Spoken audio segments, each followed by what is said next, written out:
berkenaan dengan kewenangan mahkamah serta eksepsi pihak terkait mengenai tenggang waktu pengajuan permohonan dan kedudukan hukum adalah tidak beralasan menurut hukum. Mahkamah berwenang mengadili permohonan aku. Permohonan diajukan masih dalam tenggang waktu yang ditentukan oleh peraturan perundang-undangan. Pemohon memiliki kedudukan hukum untuk mengajukan permohonan aku.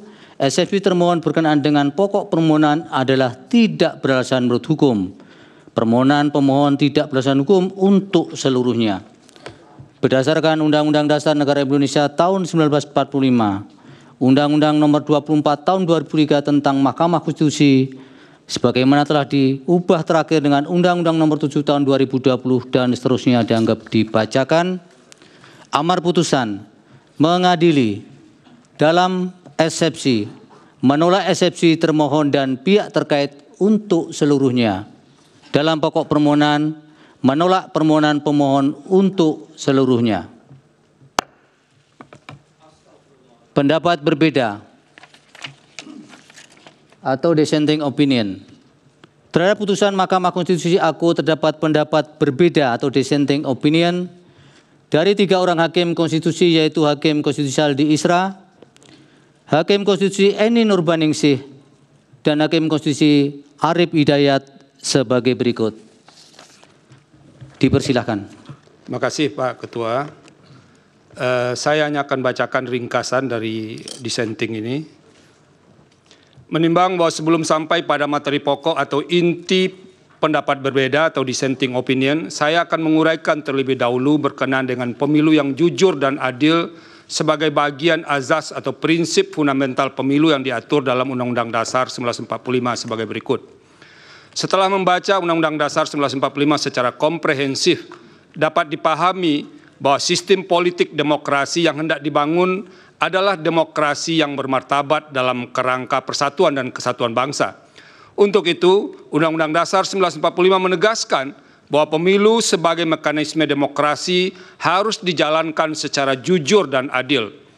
Hal itu yang menjadi alasan mengapa pasal 22E ayat 1 Undang-Undang Dasar 1945 mengatur azas langsung, umum, bebas, rahasia, jujur, adil, dan berkala setiap 5 tahun sekali sebagai azas pemilu. Norma tersebut merupakan azas atau prinsip dasar kontestasi pemilu yang mesti dilaksanakan agar sistem demokrasi yang dicita-citakan Undang-Undang Dasar 1945 dapat dicapai. Pada saat yang sama juga akan menjadi benteng atau perisai agar demokrasi tidak dibelokkan ke arah sistem politik yang secara esensial bukan sistem politik yang demokratis. Paragraf berikutnya dianggap dibacakan. Berbagai prinsip dan kriteria pemilu jujur dan adil, serta kemungkinan adanya malpraktek yang akan terjadi dalam pemilu sebagaimana telah diuraikan di atas, dapat dipahami tidak cukup sekadar diukur dari aspek aturan dan tersedianya mekanisme penyelesaian masalah hukum pemilu, melainkan juga mencakup aspek kesetaraan hak warga negara dan kontestasi yang bebas serta harus berada dalam level yang sama, same level of playing field. Dengan demikian, persaingan yang bebas dan adil antar peserta dimaknai sebagai suatu kontestasi yang harus dimulai dan berada pada titik awal yang satu level atau sama level. Tak hanya itu, dalam kontestasi, persaingan yang adil dan jujur dipahami pula sebagai upaya menempatkan hak pilih warga negara sebagai hak konstitusional atau constitutional rights yang harus dihormati secara setara tanpa adanya sikap dan tindakan curang di dalamnya. Berdasarkan kerangka teori sebagaimana diulas di atas, maka konsep pemilu jujur dan adil yang dikehendaki Undang-Undang Dasar 1945 dapat dibagi menjadi 2, yaitu pemilu jujur dan adil secara prosedural, serta pemilu jujur dan adil secara substansial. Selanjutnya dianggap dibacakan. Melampaui batas keadilan prosedural, azas jujur dan adil dalam pasal 22E ayat 1 Undang-Undang Dasar 1945 tidak hendak berhenti pada batas keadilan prosedur semata. Jujur dan adil dalam norma konstitusi tersebut menghendaki sebuah keadilan substantif. Bila mana hanya sebatas keadilan prosedural Azas pemilu jujur dan adil dalam Undang-Undang Dasar 1945 tersebut tidak akan pernah hadir. Sebab pemilu pada masa Orde Baru pun berjalan memenuhi segala prosedur yang ada, yang dilaksanakan memenuhi standar mekanisme yang ditentukan dalam Undang-Undang Pemilu ketika itu. Namun secara empirik, pemilu Orde Baru tetap dinilai curang karena secara substansial pelaksanaan pemilunya berjalan dengan tidak fair, baik karena faktor pemihakan pemerintah pada salah satu kontestan pemilu maupun karena faktor praktek penyelenggaraan pemilu yang tidak memberi ruang kontestasi yang adil bagi semua kontestan pemilu.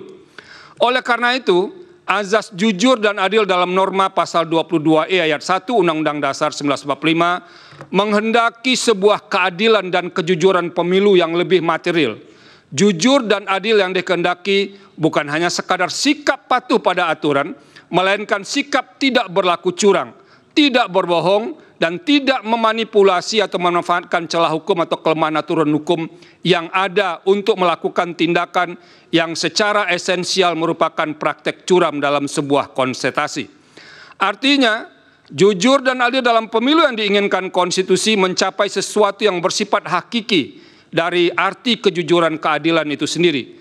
Dalam arti ukuran kejujuran dan adil bukan sebatas melihat dari sisi formalitas prosedur hukum, melainkan juga mencakup aspek yang berada di atas hukum, yaitu etika in casu etika dalam kontestasi pemilu. Etika dimaksud meliputi aspek bagaimana aturan main pemilu dirumuskan, proses pelaksanaan yang tunduk pada sikap jujur dari semua pihak, dan kehendak untuk menahan diri oleh semua pihak untuk tidak memanfaatkan kelemahan hukum pemilu untuk berlaku curang. Pemilu jujur dan adil sesuai dengan kehendak konstitusi adalah pemilu yang diikuti dengan sikap penuh ketulusan dan tidak berbohong, tidak curang, dan tidak memanipulasi dengan jalan apapun. Pemilu jujur dan adil adalah pemilu yang diikuti dengan sikap apa adanya, di mana antara pemilih dan calon yang dipilih sama sekali tidak terikat oleh sebuah praktek transaksi politik yang tidak didasarkan pada sikap dan tindakan yang mencederai kejujuran dan keadilan pemilu, sehingga bermuara pada rusaknya pemilu yang berintegritas. Menimbang bahwa berkenaan dengan semangat untuk mewujudkan azas jujur dan adil tersebut, sebagaimana telah ditegaskan dalam putusan akuo dan telah dipraktekkan serta menjadi pendirian sejak memutus perselisihan tentang hasil pemilu presiden dan wakil presiden 2004, Mahkamah tidak hanya memutus sebatas angka-angka statistik semata. Apabila Mahkamah dipasung dan dibatasi itu hanya menilai atau memeriksa angka semata, sama saja dengan menurunkan derajat amanah konstitusi dalam menjaga nilai-nilai konstitusi atau constitutional values dan prinsip-prinsip demokrasi, democratic principles. Secara empirik, Mahkamah tidak membatasi diri untuk hanya memeriksa dugaan kesalahan penghitungan atau perbedaan selisih suara semata. Dalam hal ini, untuk mewujudkan roh pasal 24 ayat 1 Undang-Undang Dasar 1945, dalam menyelenggarakan peradilan guna menegakkan hukum dan keadilan, Mahkamah tidak memasung dirinya dengan tafsir sempit, hanya sebatas angka. Jikalau Mahkamah memasung dirinya hanya sebatas angka, upaya mewujudkan pemilu berintegritas tidak ubahnya seperti mencari jarum dalam tumpukan jerami. Oleh karena itu, perdebatan perihal apakah Mahkamah hanya berwenang untuk memeriksa perselisihan angka saja harus diakhiri. Sebagai peradilan konstitusi, Mahkamah akan terus dan harus terus berfokus pada memeriksa berbagai persoalan yang dapat memengaruhi hasil pemilu. Selain itu, saya menyadari konstrain waktu dalam proses pembuktian dalam persidangan perselisihan hasil pemilu presiden dan wakil presiden sangat terbatas dan relatif sangat singkat. Oleh karena itu, sebagai seorang hakim saya memandang bahwa karakteristik pembuktian tersebut harus ditempatkan dalam kerangka untuk memberikan atau menumbuhkan keyakinan hakim dengan menggunakan standar yang tidak mungkin disamakan dengan pembuktian material yang ketat menggunakan prinsip beyond a reasonable doubt. Namun demikian, hakim tidak boleh memutus tanpa adanya dasar bukti sama sekali.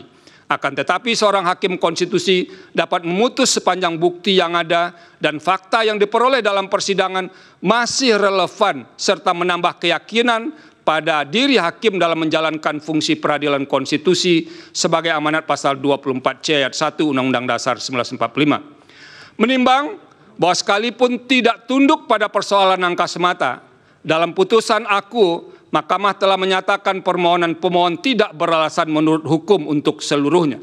Terhadap pertimbangan hukum Mahkamah dalam menanggapi dalil-dalil pemohon, pada pokoknya saya memiliki posisi hukum serupa pada sebagian isu tersebut, terkecuali untuk beberapa persoalan yang menjadi tumpuan perhatian saya, termasuk sebagian argumentasi dalam permohonan.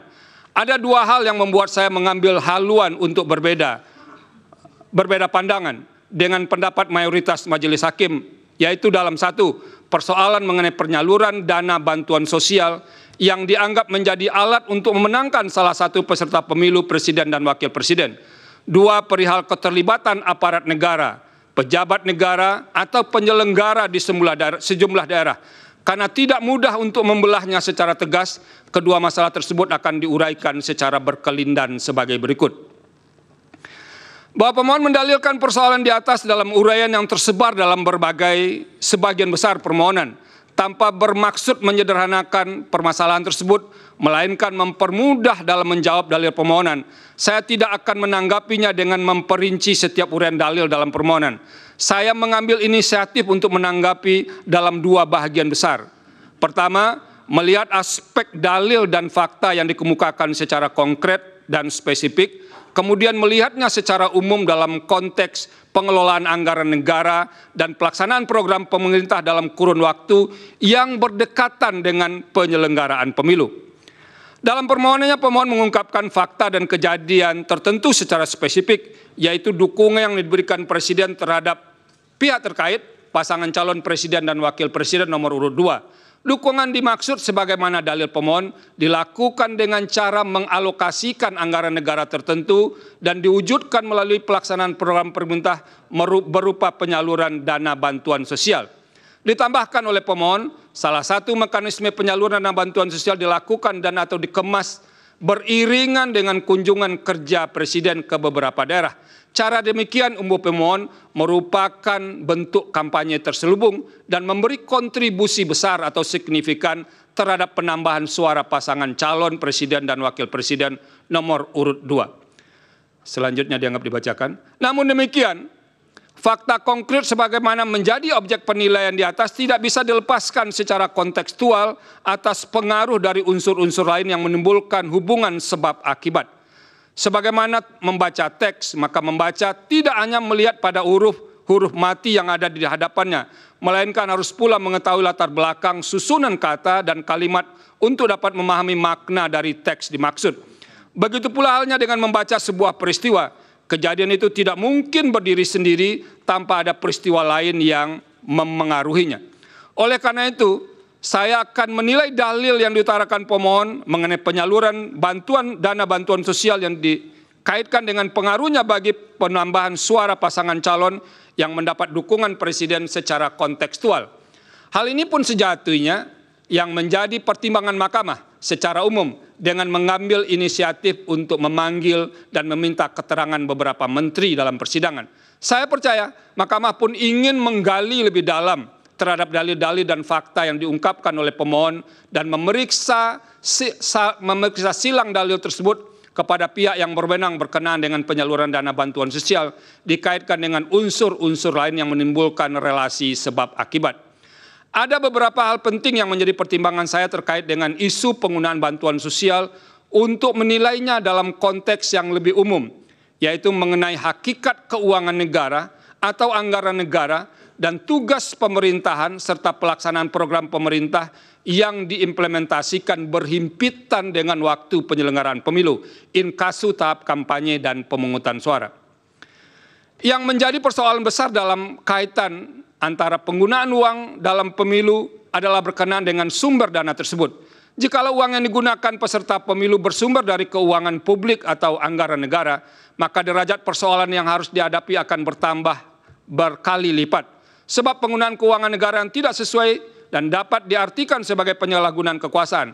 Padahal secara konstitusional, hakikat keuangan negara harus dipergunakan bagi kepentingan umum yang sebesar-besarnya kemakmuran rakyat. pasal 23 ayat 1 Undang-Undang Dasar 1945, tanpa boleh ditunggangi untuk kepentingan yang bersifat pribadi maupun segelintir kelompok. Selanjutnya dianggap dibacakan. Dalam konteks penyelenggaraan pemilu presiden dan wakil presiden tahun 2024, program pemerintah tidak sepenuhnya dapat dilekatkan dengan aspek teoritis dalam konsep political budget cycle, sebab tidak terdapat petahana dalam pemilihan presiden dan wakil presiden. Presiden yang saat ini memegang jabatan tidak menjadi peserta pemilu, meskipun sebagai pribadi orang yang sedang memegang jabatan tersebut tetap memiliki hak untuk memberikan dukungan politiknya kepada salah satu pasangan calon peserta pemilihan. Konsekuensinya, ia juga diberi dan memiliki kesempatan untuk melakukan kampanye dalam rangka mempengaruhi pemilih untuk memberikan suaranya kepada pasangan calon yang didukungnya. Akan tetapi, dukungan tersebut semestinya adalah dalam kapasitasnya sebagai pribadi dan bukan sebagai pemegang kekuasaan pemerintah yang masih harus menyelesaikan program-program pemerintahannya. Pada titik inilah kemudian yang menjadi sulit untuk menilai tindakan seorang presiden sebelum dan selama penyelenggaraan pemilu. Dalam hal ini, orang yang memegang jabatan tertinggi di jajaran pemerintahan tersebut dapat saja berdalih bahwa percepatan program yang dilakukannya adalah dalam rangka menyelesaikan program pemerintahan yang akan habis masa jabatannya. Namun program dimaksud pun dapat digunakan sebagai kamuflase dan dimanfaatkan sekaligus sebagai piranti dalam memberikan dukungan atas pasangan calon peserta pemilihan presiden dan wakil presiden. Dalam upaya menilai dan memutus persoalan ini, dengan memeriksa secara saksama bukti-bukti yang disampaikan oleh para pihak dalam persidangan, ditambah dengan keterangan yang disampaikan oleh para menteri, fakta persidangan menunjukkan bahwa aturan prosedural pengelolaan anggaran negara telah dilalui secara patut dan layak sehingga dalam proses dan tata kelola tidak mengindikasikan ada kesalahan administrasi.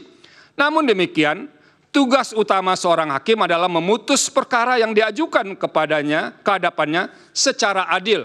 Selain itu, hakim harus menemukan kebenaran sesuai dengan fakta dan didukung oleh bukti yang meyakinkan. Dalam menjalankan kewenangan untuk memutus perselisihan hasil pemilu presiden dan wakil presiden, pemeriksaan persidangan yang dilakukan mahkamah didominasi oleh karakteristik untuk melakukan penilaian terhadap fakta atau judek faksi. Terlebih apabila dalam dalil-dalil yang diajukan pemohon mengemukakan argumentasi atas terjadinya pelanggaran pada aturan pemilu, fakta tersebut pun sedapat mungkin diukur berdasarkan norma dalam aturan hukum pemilu. Saya meyakini bahwa tidak ada hukum, saya meyakini bahwa tidak ada aturan hukum yang sempurna, terlebih sempurna, kecuali hukum yang dibuat oleh Yang Maha Kuasa. Aturan hukum yang disebut amat lengkap dan mengatur secara rinci setiap tindakan manusia hanyalah klaim dari pembentuknya semata. Senantiasa akan ada dan ditemukan celah aturan hukum dan kemudian dapat dimanfaatkan untuk memenuhi kepentingan pribadi dan terlindung dari ancaman pelanggaran norma hukum. Begitu pula halnya dengan hukum pemilu. Ada celah hukum dalam hal aturan mengenai penggunaan anggaran negara melalui pengejawantahan program pemerintah pada masa yang berdekatan atau berhimpitan dengan penyelenggaraan pemilu.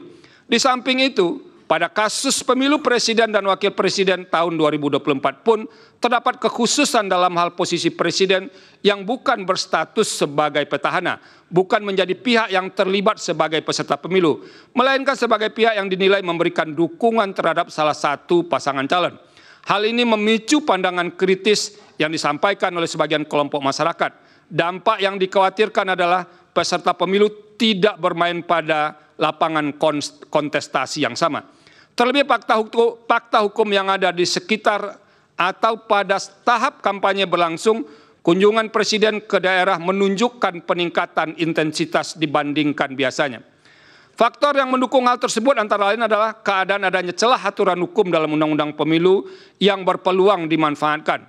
Perumpamaan kondisi demikian ibarat banyak orang melihat asap mengepul membubung tinggi, tapi tiada satu pun yang dapat menemukan titik api yang menjadi sumber asap itu. Pada titik inilah moralitas atau etika memainkan peran penting agar tidak memanfaatkan celah atau kekosongan aturan hukum, legal loopholes, Bagaimanapun dampak dari dukungan tersebut kepada salah satu peserta pemilu menyebabkan ketidaksetaraan peserta dalam kontestasi perebutan suara rakyat. Padahal salah satu bentuk nyata perwujudan azas adil dalam pemilu adalah adanya upaya para peserta pemilu berada pada posisi yang setara. Suasana kebatinan demikian seharusnya dipahami semua penyelenggara pemilu dan pejabat negara untuk menerapkan standar etika tertinggi, the highest moral standard. Berdasarkan pertimbangan di atas, secara kelembagaan, saya memahami posisi mahkamah atau mayoritas hakim yang terkendala oleh banyak pertimbangan, terutama soal bukti dan penilaian atas bukti yang sehingga tidak dapat bergerak lebih jauh. Namun demikian, secara pribadi, sebagai hakim, saya memiliki keyakinan yang berbeda. Saya ulangi, maaf. Namun demikian, secara pribadi, sebagai hakim, saya memiliki keyakinan yang berbeda dengan sebagian hakim yang lain. Dalam hal ini, terdapat fakta persidangan perihal pemberian atau penyaluran bansos atau sebutan lainnya yang lebih masif dibagikan pada rentang waktu yang berdekatan atau berhimpitan dengan pemilu. Praktek demikian merupakan salah satu pola yang jamak terjadi untuk mendapatkan keuntungan dalam pemilu yang disebut dengan electoral incentive. Keterlibatan beberapa menteri aktif yang menjadi tim kampanye dalam membagi bansos terasosiasi dengan jabatan presiden secara langsung maupun tidak langsung sebagai pemberi bansos memunculkan atau setidaknya berpotensi atas adanya konflik kepentingan dengan pasangan calon. Sementara itu merujuk fakta yang terungkap dalam proses persidangan. Menteri yang terkait langsung dengan tugas tersebut, inkasu Menteri Sosial, yang seharusnya memiliki tanggung jawab terhadap pemberian bansos, menyampaikan keterangan bahwa tidak pernah terlibat dan atau dilibatkan dalam pemberian atau penyaluran bansos secara langsung di lapangan. Selain itu diperoleh pula fakta dalam persidangan bahwa terdapat sejumlah menteri aktif yang membagikan bansos kepada masyarakat, terutama selama periode kampanye. Kunjungan ke masyarakat itu hampir selalu menyampaikan pesan bersayap yang dapat dimaknai sebagai bentuk dukungan atau kampanye terselubung bagi pasangan calon tertentu. Padahal ketika kegiatan para menteri membagikan dana bansos atau dana lain yang berasal dari APBN, norma pasal 281 ayat 1 Undang-Undang Pemilu antara lain menyatakan, menteri harus memenuhi ketentuan tidak menggunakan fasilitas dalam jabatannya kecuali fasilitas pengamanan bagi pejabat negara sebagaimana diatur dalam ketentuan peraturan perundang-undangan dan menjalani cuti di luar tanggungan negara. Berdasarkan pertimbangan hukum dan fakta tersebut, pembagian bansos atau nama lainnya untuk kepentingan elektoral menjadi tidak mungkin untuk dinafikan sama sekali. Oleh karena itu, saya mengemban kewajiban moral atau moral obligation untuk mengingatkan guna mengantisipasi dan mencegah terjadinya pengulangan atas keadaan serupa dalam setiap kontestasi pemilu. Terlebih dalam waktu dekat yang hanya berselang berbilang bulan dan akan dilaksanakan pemilihan kepala daerah dan wakil kepala daerah serentak secara nasional. Penggunaan anggaran negara atau daerah oleh petahana, pejabat negara atau oleh kepala daerah demi memenangkan salah satu peserta pemilihan yang didukungnya dapat dimanfaatkan sebagai celah hukum dan dapat ditiru menjadi bahagian dari strategi pemilihan. Dengan menyatakan dalil akuo terbukti, maka akan menjadi pesan jelas dan efek kejut, deterrent efek kepada semua calon kontestan dalam pemilihan kepala daerah dan wakil kepala daerah bulan November 2024 yang akan datang untuk tidak melakukan hal serupa. Dengan demikian, saya berkeyakinan bahwa dalil pemohon terkait dengan politisasi bansos beralasan menurut hukum. Bahwa dalam kaitan dengan dalil di atas, pemohon mengemukakan beragam tindakan yang dilakukan oleh aparat atau penyelenggara negara disertai dengan alat bukti untuk mendukung argumentasinya. Dalam persidangan, termohon telah menyampaikan sanggahan terhadap beberapa dalil yang disampaikan pemohon, dan Bawaslu serta pihak terkait pun telah memberikan keterangan serta bantahan ihwal dalil akuo. Salah satu posisi atau jabatan pemerintah yang kerap muncul dalam fakta persidangan adalah persoalan netralitas penjabat atau PJ kepala daerah dalam proses pemilu. Sebagaimana kita pahami, PJ kepala daerah yang terdapat di sekitar PJ kepala daerah yang terdapat di sekitar tahapan pemilu 2024 ini maaf tolong diperbaiki 2024, termasuk pemilu presiden dan wakil presiden merupakan konsekuensi masa transisi menuju penyelenggaraan pemilihan kepala daerah dan wakil kepala daerah serentak pada bulan November 2024. Sebagai PJ kepala daerah, mereka bukan berasal dari hasil pemilu, tapi ditunjuk oleh pejabat yang berwenang, inkasu Menteri Dalam Negeri atau Presiden. Secara normatif, eksistensi PJ kepala daerah didasarkan pada norma 201 ayat 9, ayat 10, dan ayat 11 Undang-Undang 10 2016. Artinya, pengisian PJ kepala daerah telah direncanakan dan diatur jauh sebelum penyelenggaraan pemilu 2024. Selain berkenaan dengan PJ, kepala daerah, kepala desa termasuk salah satu aparatur negara yang kerap didalilkan pemohon, khususnya terkait dengan netralitas aparatur penyelenggara. Ikhwal hal tersebut didasarkan pada fakta di persidangan, terdapat banyak laporan kepada pengawas pemilu terkait dengan netralitas PJ kepala daerah, karena dinilai memihak kepada salah satu pasangan calon. Selain itu, pengerahan kepala desa pun menjadi fakta yang dilaporkan dan juga muncul di persidangan.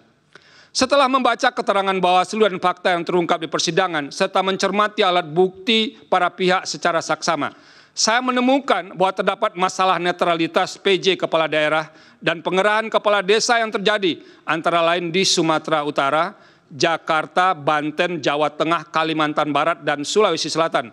Adapun bentuk ketidaknetralan PJ kepala daerah diantaranya berupa penggerakan ASN, pengalokasian sebagian dana desa sebagai dana kampanye, ajakan terbuka untuk memilih pasangan calon yang memiliki komitmen untuk melanjutkan IKN, pembagian bantuan sosial atau bantuan lainnya kepada para pemilih dengan menggunakan kantong yang identik dengan identitas pasangan calon tertentu, penyelenggaraan kegiatan massal dengan menggunakan baju dan kostum yang menonjolkan keberpihakan kepada pasangan calon tertentu, pemasangan alat peraga kampanye di kantor-kantor pemerintah daerah, serta ajakan untuk memilih pasangan calon di media sosial dan gedung milik pemerintah. Selain soal netralitas PJ kepala daerah, terungkap juga sebagai fakta di persidangan adanya pengerahan atau mobilisasi kepala desa, antara lain seperti di Jakarta dan di Jawa Tengah. Berbagai bentuk ketidaknetralan tersebut telah dilaporkan kepada Bawaslu dan sebagiannya terbukti. Terhadap lapor yang terbukti tersebut, Bawaslu telah merekomendasikan kepada instansi terkait seperti Komisi Aparatur Sipil Negara untuk menindaklanjuti karena terbukti melanggar peraturan perundang-undangan lainnya. Berkaitan dengan ketidaknetralan tersebut, KSN pernah merilis hasil survei pada Desember 2023 yang menunjukkan bahwa sebagian PJ kepala daerah dinilai belum optimal dalam pengawalan netralitas ASN. Salah satu penyebab utamanya adalah intervensi politik sehingga membuat ASN melanggar netralitas. Sementara itu sebagian laporan yang disampaikan kepada Bawaslu dinilai tidak terbukti karena tidak memenuhi syarat formil atau material. Namun Bawaslu tidak memberitahu kekurang lengkapan syarat dimaksud. Hal demikian sebenarnya dapat dipandang sebagai cara Bawaslu menghindar untuk memeriksa substansi laporan yang berkenaan dengan pelanggaran pemilu.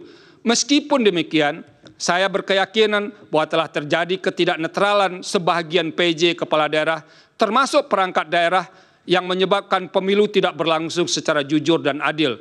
Semua ini bermuara pada tidak terselenggaranya pemilu yang berintegritas. Dengan demikian, dalil pemohon aku beralasan menurut hukum. Menimbang bahwa berdasarkan seluruh pertimbangan hukum di atas, dalil pemohon sepanjang berkenaan dengan politisasi bansos dan mobilisasi aparat atau aparatur negara, penyelenggara negara adalah beralasan menurut hukum. Oleh karena itu, demi menjaga integritas penyelenggaraan pemilu yang jujur dan adil, maka seharusnya Mahkamah memerintahkan untuk melakukan pemungutan suara ulang di beberapa daerah sebagaimana yang disebut dalam pertimbangan hukum di atas. Terima kasih. Yang Mulia, Prof. Penny. Terima kasih. Nimbang bahwa Mahkamah dalam putusan aku telah menyatakan menolak permohonan pemohon itu seluruhnya. Artinya semua dalil yang telah dikemukakan dalam permohonan pemohon telah dinyatakan tidak terbukti oleh Mahkamah. Namun demikian, mengenai dalil adanya keterlibatan dan atau mobilisasi pejabat atau aparat negara tertentu